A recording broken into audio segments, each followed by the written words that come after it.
Welcome back to week 3 of Ready, Set, Train. John has joined me here too as we move on to the next step in our journey. In this module, we are focusing on creating a useful training for your specific academic context. Yes, I'm here to find out exactly how to do that.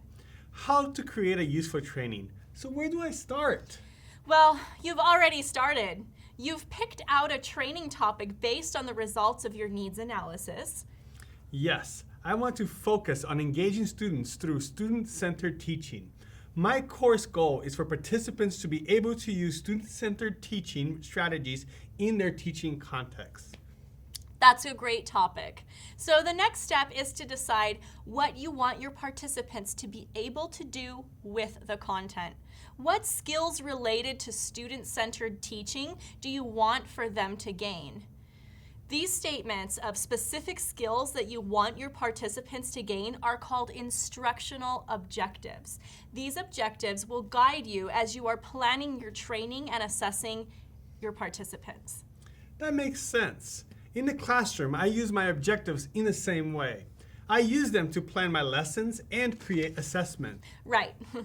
But as teachers, we don't always write our own objectives. Sometimes our objectives are part of a curriculum that is given to us by our school. So I want to talk to you about how to write worthwhile objectives. I'll also give you some examples. Great. Sometimes I feel uncomfortable asking questions because I feel that I should already know this stuff. No, don't worry. Don't worry about that at all, actually. Ask away. I remember when I was in your shoes, just starting out as a teacher trainer, and I had so many questions. It's better to ask than to wonder about the topic or term. I'm here to help you. Oh, that's a relief. Sure.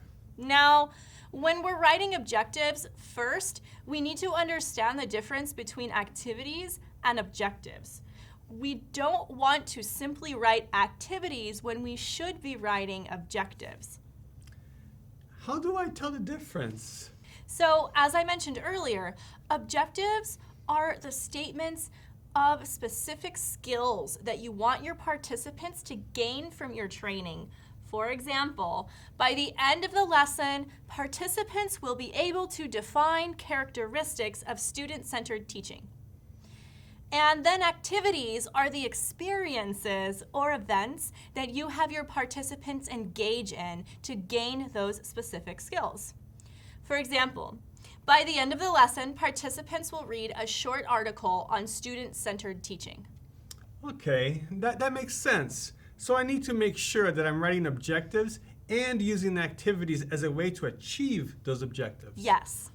So, next, let's talk about what makes an objective worthwhile. First, you want your objective to be relevant, to be something the participants will use in real life. I generally look at each objective carefully after I write it and ask myself 2 questions. The first question is, will participants use this skill in real life?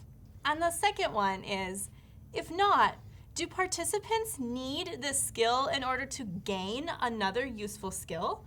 If the answer to either of the questions is yes, then the objective is worthwhile.